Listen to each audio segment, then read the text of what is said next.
Aujourd'hui, nous allons parler du cours du Bitcoin, de Solana et du XRP. Mesdames et messieurs, le Bitcoin va-t-il monter vers les 71 000 dans les prochaines semaines?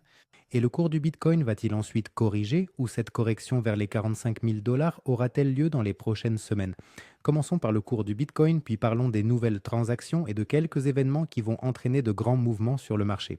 Dans les dernières vidéos, nous avons discuté du fait qu'ici, nous avions une formation en drapeau.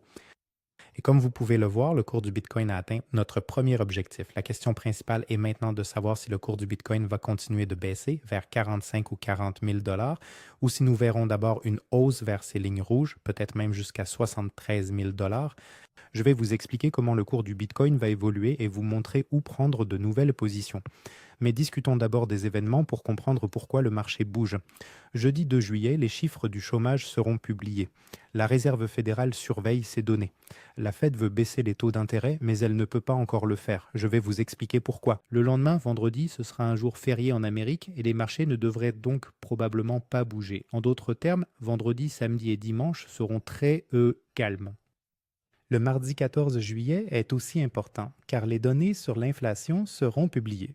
Récemment, l'inflation a augmenté à cause des événements survenus entre l'Amérique et l'Iran. Et ensuite, le 29 juillet, il y aura la réunion de la Réserve fédérale. La Réserve fédérale veut voir une inflation autour de 2%. Si l'inflation continue de monter, c'est-à-dire si elle dépasse 4,2, alors il pourrait augmenter les taux d'intérêt, car l'Union européenne, par exemple, a déjà augmenté ses taux. Donc pour que le Bitcoin monte, il faut que l'inflation baisse. Les rapports trimestriels des entreprises américaines sont aussi très importants. Elles sortiront environ entre le 9 et le 10 juillet et dureront près d'un mois. Rappelez-vous, en avril, il y a aussi eu des rapports trimestriels. À l'époque, ils ont fait monter le cours du Bitcoin et d'autres monnaies ont aussi progressé. Mais cela ne signifie pas que les rapports trimestriels seront bons cette fois-ci.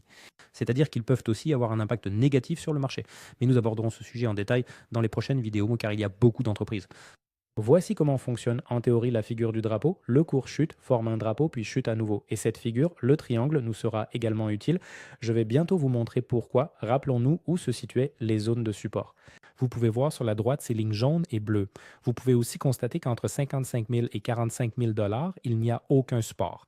Qu'est-ce que cela signifie? Cela signifie que si le cours du Bitcoin passe sous les 55 000 il pourrait en quelques jours se retrouver à 45 000 car il n'y a pas de support.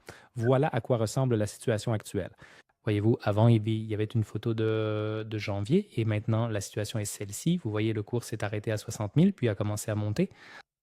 Et cette hausse juste ici, c'était lié au rapport trimestriel des entreprises américaines. Passons maintenant à la pratique. Nous savons qu'ici, nous avions une formation en triangle. Le cours du Bitcoin a atteint son premier objectif, puis une formation en drapeau a commencé. C'est une figure baissière. Le cours du Bitcoin a atteint son premier objectif. Vous pouvez aussi voir des lignes bleues et vertes. Je vais vous expliquer ce que cela signifie. Commençons par les lignes bleues, car la ligne bleue peut nous indiquer quand le marché haussier pourrait commencer. Voyez, le cours est passé sous la ligne bleue, puis il l'a franchi et une belle hausse du Bitcoin a commencé. Qu'est-ce que cela signifie? Cela signifie que le cours du Bitcoin doit franchir la ligne bleue prochainement pour lancer un marché haussier, comme ce fut le cas lors du long marché baissier précédent. Vous voyez ici aussi le cours du Bitcoin chutait. Puis il a franchi cette ligne bleue et la hausse a commencé. Elle n'a pas commencé tout de suite, d'ailleurs, elle a débuté un peu plus tard. Vous voyez, il y a eu une légère correction après que le cours du Bitcoin a franchi la ligne bleue et ensuite cette hausse a duré 3 ans. Donc, que nous faut-il? Il faut que le cours du Bitcoin franchisse cette ligne bleue. C'est donc un point d'entrée potentiel pour des positions longues. Je ne pense pas qu'il va la franchir ici. Rappelez-vous, je vous ai dit qu'on aurait probablement une consolidation du cours. Je penche plutôt pour une nouvelle correction. Si une cassure se produit, ce sera vers début août. Donc si vous voyez que le cours se maintient au-dessus de cette ligne bleue, alors il y a une très forte probabilité de hausse. Mais si soudainement les 55 000 ne tiennent pas, disons dans une semaine, alors le cours pourrait très vite se retrouver ici. C'est là que se situe le prochain support. Ici, il n'y a pas de support. Et vous voyez, ces objectifs à 45 000 je vais agrandir la situation pour que vous puissiez mieux voir. Voyez les derniers objectifs de ce triangle jaune qui date de décembre 2026. Non, ce triangle date de décembre 2025. Et l'objectif final est justement 45 000 Vous voyez, c'est un objectif théorique, un objectif potentiel, mais il coïncide avec notre grande zone de support. Voilà. Au cas où, disons, la consolidation se produirait ici, alors peut-être que le marché haussier débutera en octobre.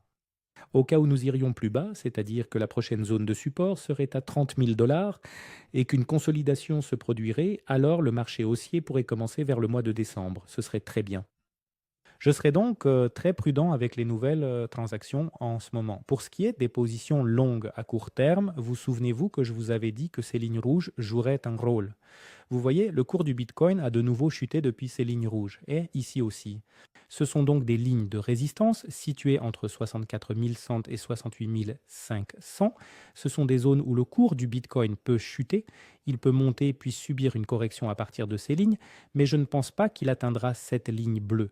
C'était en quelque sorte la ligne de résistance suivante. Regardez ce qui arrive au cours de Solana. Solana grimpe très bien aujourd'hui, mais n'oubliez pas que ces derniers jours, le marché crypto chutait. Ici, nous avions une formation en triangle. Comme vous pouvez le voir, Solana n'a pas atteint ses premiers objectifs. Il se situe à 49 000 dollars. Elle peut encore les atteindre. Cela dépend du Bitcoin, car toutes les monnaies dépendent du Bitcoin. Je ne pense pas que Solana chutera à 300 dollars sans le Bitcoin. Voici les lignes vertes. C'est un repère pour vous. Si, disons, le Bitcoin descend à 55 000 dollars, Solana sera environ ici. Si le Bitcoin descend à 45 000 dollars, Solana atteindra environ 37 dollars. Ce sont donc des zones potentielles où Solana pourrait globalement se retourner. Tout dépend du Bitcoin. Et en fait, le Bitcoin doit franchir sa ligne bleue pour que Solana puisse entamer sa hausse. Si l'on regarde à court terme pour Solana, vous voyez, non, il y a des lignes rouges ici, ce sont des lignes de résistance. Sur le Bitcoin, je vous ai aussi montré qu'il y avait des lignes de résistance. Elles se situent à un moment à 71 dollars et environ 76 dollars. Ce sont donc des points potentiels où Solana pourrait à nouveau repartir à la baisse. Ici, par exemple, passe une autre ligne de résistance. Si une forte hausse de Solana se produit maintenant, car elle progresse bien en pourcentage, mais je ne pense pas qu'il y aura une grande croissance. C'est aussi un point très potentiel où un retournement global à la baisse pourrait se produire. Regardez ce qui arrive au cours du XRP. Ici, le XRP forme une figure en triangle. Le premier objectif pour le XRP serait 81 300. Pour l'instant, le XRP n'a pas encore atteint cet objectif. Vous voyez les lignes vertes et la ligne bleue. Je vais maintenant vous expliquer ce qu'est cette ligne bleue. Très importante, car ces lignes vertes sont des zones potentielles où le XRP pourrait se retourner si le Bitcoin subissait une correction plus importante. C'est un repère pour vous permettre de situer le XRP. Si le Bitcoin tombe, disons, à 55 000 dollars, alors le XRP sera ici. Si le Bitcoin chute à 45 000 dollars, le XRP atteindra 6400. Ce sont donc des zones de support. Ici, vous voyez à nouveau des lignes rouges. Voyez-vous, ce sont des lignes de résistance. Là, le XRP a été monté depuis la ligne rouge, puis est redescendu. D'ailleurs, il est aussi redescendu depuis la ligne bleue. Je vais vous expliquer ce qu'est cette ligne bleue. Les lignes rouges sont à 1,14$ et 1,24$. Je zoome sur cette situation. Regardez, voyez combien de fois le XRP a chuté. Et cela se produit depuis juillet 2025. C'est-à-dire que depuis un an déjà, le XRP chute à partir de cette ligne bleue. À quoi sert cette ligne bleue? Je vous explique. Regardez, ici nous avions aussi une ligne bleue et le XRP baissait depuis cette ligne bleue. Ensuite, il l'a franchi, une hausse a commencé, puis une correction a eu lieu et enfin la hausse a repris. Donc, que nous faut-il? Il faut que le XRP se stabilise au-dessus de cette ligne bleue. Ce serait un signe très positif. Cela ne signifie pas que le XRP va monter immédiatement.